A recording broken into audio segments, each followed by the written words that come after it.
Hello friends, चला तर आज बनवूया सोया कबाब्स। त्यासाठी पॅन मध्ये तेल ऍड करून जिरे लसणाची फोडणी द्यायची आहे। हिरवी मिरची ऍड करून परतून घ्यायची आहे। त्यानंतर कांदा ऍड करून तो छान परतून घ्यायचा आहे। कांदा परतला की त्यामध्ये आपल्याला वाटाणा ऍड करायचा आहे।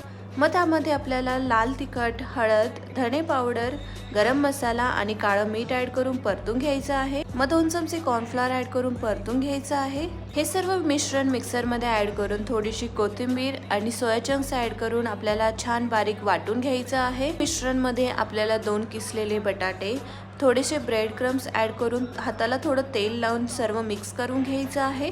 सर्व मिक्स झालं की आपल्याला छान कबाब्स बनवून घ्यायचे आहेत। अशा पद्धतीने कबाब बनवून झाले की ते आपल्याला पॅन मध्ये शॅलो फ्राय करून घ्यायचे आहेत। आपल्याला कबाब दोन्ही साइडनी छान क्रिस्पी करून घ्यायचे आहेत। आणि इथे आपले सोया कबाब्स बनवून तयार आहेत। तुम्हाला ही रेसिपी कशी वाटली हे मला नक्की कळवा आणि माझ्या चॅनलला नक्की सबस्क्राइब करा।